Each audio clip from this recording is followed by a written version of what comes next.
equipazo ganador del 2 de junio del 2024. Como ven, hay una enorme unidad en nuestro movimiento.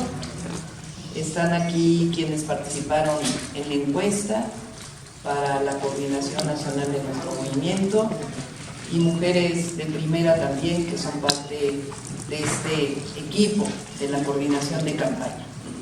Se los presento y después contestamos sus preguntas. Mario Delgado, coordinador general de la campaña. Citlali Hernández, que es coordinadora de enlace con mujeres, muy importante. Adán Augusto López, coordinador político. Tatiana Cloutier, coordinadora de voceros. Marcelo Ebrard, coordinador de vínculo con organizaciones civiles y mexicanos en el exterior. Estela Damián, coordinadora de defensa del voto. Gerardo Fernández Noroña, coordinador del vínculo con organizaciones sociales. Renata Turrén, coordinadora del vínculo con Diálogos por la Transformación. Ricardo Monreal, coordinador de enlace territorial. Olivia Salomón y Ana María Lomelí, enlace con el sector empresarial. Manuel Velasco, coordinador de alianzas. Y Regina Orozco, coordinadora de vínculo con organizaciones culturales y artistas. Ella no pudo llegar el día de hoy. Y César Yáñez, coordinador de agenda y giras. Este es el equipo que me va a acompañar estos 3 meses en la coordinación de la campaña. Tenemos reuniones permanentes, estamos todos integrados y repito, es el equipazo que nos va a llevar al triunfo este 2 de junio.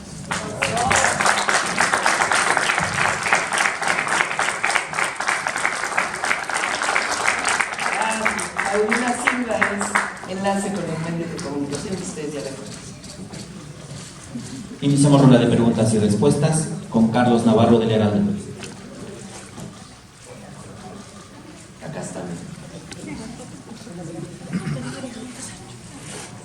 Buenas tardes a todos y todas. ¿De qué manera la van a estar acompañando el territorio los integrantes de su equipo? Algunos van a tener mayor presencia en la gira, doctora, otros van a hacer más trabajo de oficina. ¿Cómo va a ser? Pues todos tienen sus tareas, me van a acompañar en algunas ocasiones a las giras y van a estar también pues haciendo sus enlaces con los distintos sectores de la sociedad, con nuestros candidatos en el enlace territorial. Tenemos cada uno de nosotros una tarea. También preguntarle cómo va a ser la dinámica de esta campaña de estos 88 días antes de la elección del 2 de junio. Son varios, podrían mencionar varios temas. El primero, cada semana vamos a dar a conocer una de las propuestas. El día de mañana presento 100 puntos de nuestro programa de nación. Algunos son puntos de nuestros principios, cómo vamos a gobernar, y otros ya son proyectos específicos. Entonces, cada semana vamos a dar a conocer temas centrales. Por ejemplo, la primera semana vamos a hablar del tema de seguridad. Entonces, sea en la Ciudad de México o en alguno de los estados donde estemos, vamos a presentar los temas centrales. Además, vamos a hacer de 2 a 3 eventos diarios, eventos masivos, dependiendo del lugar, reuniones con sectores, también sector empresarial, con campesinos, con organizaciones sociales, con organizaciones civiles, y diario vamos a tener un encuentro con los medios de comunicación, como lo hemos tenido hasta ahora, sea medios de comunicación nacionales, y si estamos en un estado, pues también se incorporarán los medios locales. Gracias. Y por último, en redes sociales ha señalado que para su arranque de campaña en el Zócalo se está trabajando un acarreo, digamos así. ¿Su meeting de arranque de campaña va a ser orgánico, doctora? ¿Va a ser por convicción? Sí. A ver, aquí el organizador es Mario. Muchas gracias, buenas tardes. A ver, nuestro movimiento es nacional. Es lo que no entienden los otros partidos políticos. Este es un movimiento con presencia en todo el país. Y les adelanto, hay un gran entusiasmo por estar presentes mañana en el Zócalo. Porque es un evento histórico, el arranque de la campaña de la futura presidenta de este país. Claro que se están organizando, porque toda la semana nos han estado llamando al comité ejecutivo. Se está organizando la gente para venir. Y es más, se van a quedar el fin de semana para aprovechar la ciudad. Entonces sí, cuando hacemos este tipo de convocatorias, pues no esperamos nada más que llegue la gente de la ciudad o de la zona conurbada. Viene gente, ya nos avisó, gente de Yucatán hasta Tijuana, Nuevo Laredo, Oaxaca, Guerrero, Zacatecas, Tamaulipas, Sonora. Bueno, de Baja California Sur se están organizando para venir. Entonces, sí vamos a ver un evento de dimensión nacional, no es acarreo. ¿De dónde llega la gente de Guerrero, de Oaxaca, de Hidalgo? ¿Cómo quieren que lleguen? Pues no que lleguen caminando, se están organizando y van a llegar en autobús. Entonces, no es un tema de acarreo, somos un movimiento nacional. Y mañana será una extraordinaria convocatoria. ¿Hay una cifra estimada de asistentes? No, nosotros no ponemos esos números. Vamos a ver mañana sacamos la cuenta, pero se va a tener un evento muy importante, muy significativo, que va a marcar el tono de nuestra campaña. Es el pueblo de México quien está con nuestra campaña. Muchas gracias, buen día a todas y todos. Nosotros tenemos una consigna. La gente viene, nuestros militantes, simpatizantes, por su propia voluntad y evidentemente pues se transportan. Nosotros desde hace mucho tenemos una consigna que dice adelante, atrás, a los lados, aquí no hay acarreos. Continuamos con Berenice Telles de Diario Basta.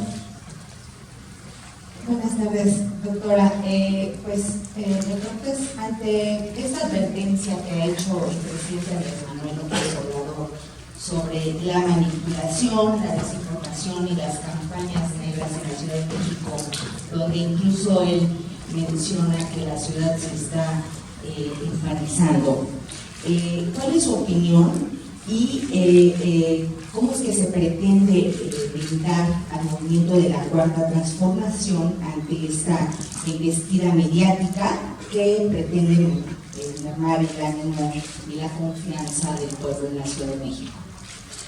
Hace unos días salió una encuesta en El País. Ayer salió una encuesta que fue en La Crónica de cómo estamos en la Ciudad de México, cómo está Clara en la Ciudad de México. Y está cerca de 10, 12 puntos arriba. Yo pienso que la ciudad es progresista, que la ciudad es libertaria. Aquí está Marcelo, que también fue jefe de gobierno, y coincidimos plenamente en que la ciudad es donde se han generado las grandes libertades de nuestro país. Entonces, vamos a ganar en la ciudad, tengo la certeza. Muchas gracias. Siguiente pregunta, Salvador Corona del Universal. Buenos días, doctora. Quisiera preguntarle cuál sería el llamado a las instituciones electorales previo al inicio del arranque de campaña, debido a que ayer pues le ordenaron modificar 3 spots, y también en la semana las sancionaron con algunas multas, pues prácticamente por sanciones en la pre-campaña. ¿Cuál sería el llamado a las instituciones electorales? Ya sabíamos que venía esto. O sea, hay todavía la burocracia que dejó Lorenzo Córdoba Angelini y algunos consejeras que siguen con el punto de vista que él lamentablemente impuso en esa institución, de que debería estar en contra del partido Morena o cualquier cosa que viniera del gobierno.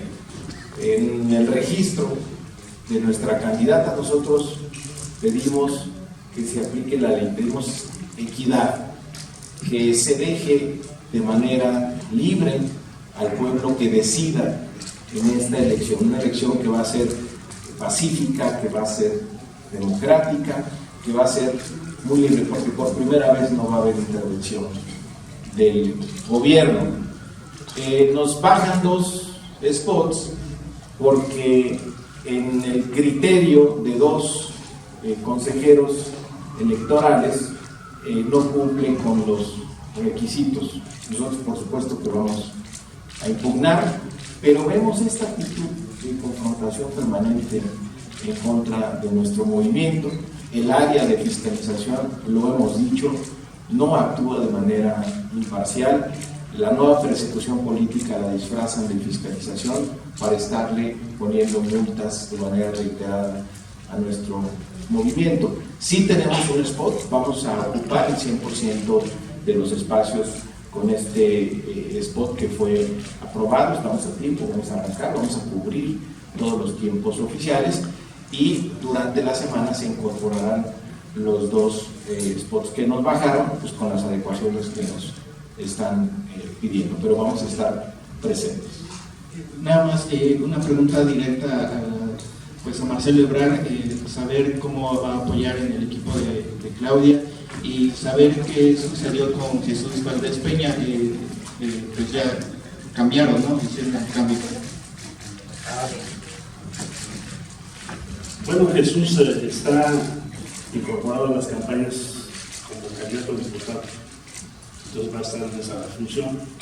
Y tu servidor, lo que acaba de señalar la doctora, que corresponde a la vinculación con organizaciones de la sociedad civil y mexicanas y mexicanos en el exterior, es lo que yo voy a contar. Entonces vas a estar viajando a Estados Unidos para poder estar... Toda comunicación con las comunidades en Estados Unidos, no necesariamente viajar allá. Además, ellos tienen también proceso electoral que se llaman disposiciones legales. Pero estamos también presentes y muy ocupados, porque es un tema mayor. Gracias. Continuamos con Armando Jefferson de 24 horas. Muy buenos días, doctora. Pues preguntarle un poco sobre el tema de Marabate o Michoacán, donde pues ya dos candidatos fueron asesinados. Creo que el conflicto va más allá de tintes políticos. Preguntarle pues qué opina y qué balance tiene sobre la situación. Sí, lo hemos mencionado, en el país hay una situación que, por cierto, leí hoy algunos artículos de que no va a haber una elección pacífica. Va a haber una elección pacífica y se va a manifestar masivamente la votación del pueblo de México. Estaba pensando si podía decir votación, pero bueno, ya lo dije. Va a haber mucha participación del pueblo de México. Hay zonas en el país en donde hay una coordinación entre el Instituto Nacional Electoral y la Secretaría de Seguridad Pública del Gobierno de México. Y hay esta coordinación y este vínculo para saber dónde tiene que haber pues, mayor vigilancia. Voy a ir yo la próxima semana. No esta que viene, sino la otra. Vamos a ir a Michoacán. ¿En específico esta zona o a otro municipio? Ahí, a ese municipio. Y Porque preguntarle... tenemos que visitar todos los municipios del país, donde podamos. Preguntarle, pues, Hablarle a la gente. preguntarle cómo sería entonces la designación del candidato de Morena a ese municipio. Bueno, también me corresponde. Tenemos mucho diálogo con la militancia de Marabatío a partir de lo que ha ocurrido y pues ahí con la participación de ellos vamos a tomar la decisión si se considera que haya una persona que reúne el consenso o pues como lo hacemos siempre con Morena a través de las encuestas. Aprovecho para agradecerle a nuestra candidata, a la doctora Sheinbaum, la oportunidad que me da, sin duda la responsabilidad política más importante que he tenido en mi vida pública. Muchas gracias, doctora, y no vamos a perder.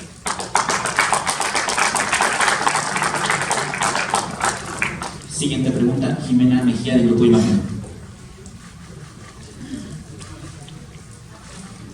Gracias, buenas tardes a todos. Consultarle, doctora, sobre esto que menciona de que va a acudir a todos los municipios, sería, sí, a partir de lo que se está viviendo, va a implementar mayor seguridad para que tenga acompañamiento. Y también preguntarle al presidente nacional de Morena sobre si han aumentado los números de candidatos que están analizando la posibilidad de ir o no en la contienda por parte del partido ante el clima de violencia. Y por último, doctora, sobre el debate que ha existido sobre la injerencia extranjera. Ayer lo vimos en la Cámara de Diputados, donde participó el diputado Noroña, pues que sí es un tema que tiene el movimiento en la agenda. ¿Y cuándo denunciarían estos ataques de bots que ha habido en redes sociales? Sí, esta idea de que hay una violencia generalizada en el país no la compartimos. Llevamos, pues la mayoría de nosotros y en particular en la época que competimos para la encuesta de Morena, en la pre-campaña, en la intercampaña, hemos recorrido varias veces el país, no todos los municipios, evidentemente por el tiempo para poderlo recorrer, pero hemos visitado muchísimos lugares cercanos y hay un clima de entusiasmo por la elección de este año. Y hay zonas en donde hay que tener pues, mayor cuidado y ahí se trabaja, repito, entre el Instituto Nacional Electoral y la Secretaría de Seguridad Pública para poder poner la vigilancia necesaria para que se pueda participar adecuadamente en estos municipios. De parte nuestra, pues nos corresponde visitar el país, los municipios que no hemos visitado, y también las capitales, que vamos a iniciar. Recuerden que tenemos 8 gobernadores en elección y la jefatura de gobierno de la Ciudad de México, entonces vamos a visitar capitales ahí en donde en la mayoría de los estados donde también hay elección a gobernadora, y por otro lado, sobre el tema de asuntos internacionales, que vamos a participar Ricardo, Marcelo, Gerardo.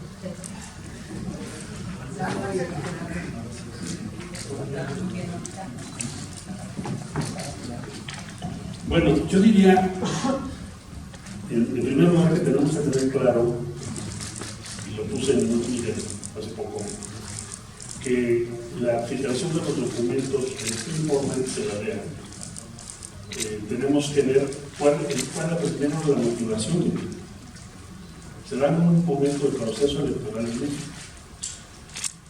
Llama la atención que sean documentos, o que se haga referencia a documentos de hace muchísimos años, que el propio gobierno de los Estados Unidos, Departamento de Justicia, desechó por considerar que no tenían fundamento. Eso se ratificó incluso por el caso de poco, como ustedes saben. Entonces, la motivación de esto tiene que ver en primer término con el tiempo. Se dice que la política es tiempo, y es para incidir en el proceso electoral. No puede haber otra respuesta. Segundo, ¿por qué la enemistad de esta agencia en particular con el presidente López Obrador y el gobierno de la transformación? ¿Por qué?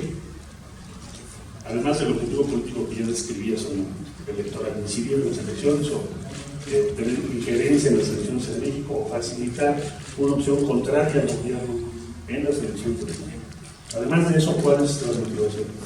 Bueno, en 2020, después de lo que fue la captura de Fidel Cienfuegos y que México exigió que se presentaran las pruebas que fundamentaban esa detención, pruebas que se enviaron a México y se publicaron y que resultaron carecer de fundamento, Estados Unidos regresó de manera Cienfuegos a México y dio por terminada aquella acción promovida por la DEA. Una vez que esto ocurrió, se promovió una reforma de ley. ¿Qué estableció esa reforma de ley? Bueno, hay un antes y un después de esa ley. Antes fue la iniciativa Mérida, 2008, sexenio del expresidente Calderón, en el cual se le dio permiso a la DEA prácticamente de dirigir operaciones en México directas. No tenían que pedir autorización casi de nada. Yo diría que vivían un régimen de excepción en términos políticos. Entonces, el presidente López Obrador promovió, y bueno, seguramente el senador Monreal lo va a mencionar también, el entonces diputado y ahora también integrante, todo el diputado, Noroña, Fernando Noroña, ahora lo van a comentar seguramente, promovió el presidente una iniciativa para revisionar la ley de seguridad de México con una serie de lineamientos, obligaciones, límites a los agentes extranjeros en nuestro territorio. Es la primera pieza explícita, legal, que yo conozca sobre agentes extranjeros, que no es solo la DEA, cualquier agente extranjero. Se establecen como, por ejemplo, que no tienen inmunidad, se establecen cuáles son sus obligaciones, se establece el imperativo de que tienen que informar mensualmente a quién ven y qué hacen en nuestro territorio. Se establece que desde luego estamos sujetos a todas las limitaciones de nuestra legislación. Causó mucho revuelo, mucho debate esto en aquel entonces, 2020, diciembre de 2020, fue publicado, porque la DEA jamás ha aceptado estar sujeta a semejantes restricciones. Casi ningún país del mundo lo tiene. No solo eso, en el 21 se emitieron los lineamientos que regulan la relación de los servidores públicos mexicanos, sean municipales, estatales o federales, con la DEA y con cualquier agente extranjero en nuestro territorio. Por ejemplo, un servidor público en México no tenía obligación de informar a ninguna instancia en México de sus reuniones, sea con la CIA, la DEA o quien sea, o la agencia rusa o quien sea. Hoy es una obligación legal, si no, te pueden sancionar. Se tiene que informar cada mes, pues, por parte de los servidores públicos de cualquier relación que tenga. Concluyo. Entonces, el propósito es electoral, porque si fueron hechos que se refieren a hace tantos años, que su gobierno dice no tienen fundamentos, ¿por qué aparecen ahora en pleno proceso electoral mexicano? Pues evidentemente porque quieren influir en la elección. No puede haber otra explicación, no la hay. La propia Casa Blanca dice no hay fundamento en esto. Entonces, propósito político. Objetivo de esto, influir en la elección, deteriorar al gobierno de la transformación, crear cuestionamientos al presidente en turno, al presidente López Obrador. ¿Por qué? Por el objetivo político y porque tienen una cuenta por cobrar. Nunca en la historia de la DEA habían regresado y habían hecho el ridículo que hicieron con lo que pasó con el General Cienfuegos. Jamás. Simplemente revisen ustedes. Y se les demostró que estaban actuando por encima de cualquier consideración legal o fundamento. Es decir, estaban actuando con un principio de extraterritorialidad casi, si se me permite, aunque fue el territorio de Estados Unidos. Porque decíamos, en México, con los elementos de prueba que presentaron, ni siquiera un juez había permitido una orden de aprehensión. Ok, entonces, eso es una. Y la otra es la legislación que acabo de referir, que van a explicar el diputado y el senador, porque ellos fueron protagonistas de ello, que es la única legislación, o una de las piezas de legislación más importantes del mundo, que restringe y limita las operaciones de la DEA y de otras agencias. Esa sería por mi parte. Bueno, prácticamente agotó la explicación Marcelo Ebrard. Les podría agregar simplemente que en el Senado de la República, que es el órgano responsable de analizar la política exterior, la política internacional, nosotros vemos un intento orquestado, muy claro, de la oposición nacional en coordinación con entes internacionales, de demeritar al gobierno mexicano y particularmente al presidente de México. Y esto lo vimos desde 2020, en efecto, fecha en la que se promulgó modificaciones a la Ley de Seguridad Nacional. Fue muy discutida. Nosotros fuimos cámara de origen. Podría decirles que hubo muchas presiones. Sin embargo, la mayoría nos sostuvimos en no permitir la aplicación extraterritorial de normas jurídicas de Estados Unidos, ni respetar funciones que les otorga la ley de aquel país a las distintas agencias, no solo la DEA, hablo de todas, la CIA, el FBI, todas las agencias, por vez primera, tienen que rendir cuentas en nuestro país. Cualquier servidor público, gobernador, diputado, senador que se reúna con estos entes, tiene que informarle al gobierno. Y ellos, para su introducción, tienen que informarle al gobierno entrar a nuestro país sin armas. Esto obviamente fue una ofensa, desde nuestro punto de vista, injustificada para algunos de ellos. Y en cualquier momento ven la oportunidad para lastimar al presidente de la República sobre verdaderas frivolidades, falsedades, calumnias y mentiras que el pueblo de México, con su madurez, no cree y no acepta. Nosotros, por indicaciones de la doctora Claudia Sheinbaum, vamos a cerrar filas con el presidente de la República. No solo porque ha sido el mejor presidente de la etapa contemporánea, sino que es el principal activo del movimiento social que él encabezó y que contribuyó a su fundación. Y hoy que estamos todos juntos, todos los que participamos en la contienda, venimos a integrarnos al equipo de la doctora Claudia Sheinbaum con alegría, con convicción, con la seguridad de que se va a profundizar el proceso de transformación que vive México. No serán los últimos ataques. Nosotros no lo vemos así. La cantidad millonaria utilizada en bots, utilizada en propaganda, utilizada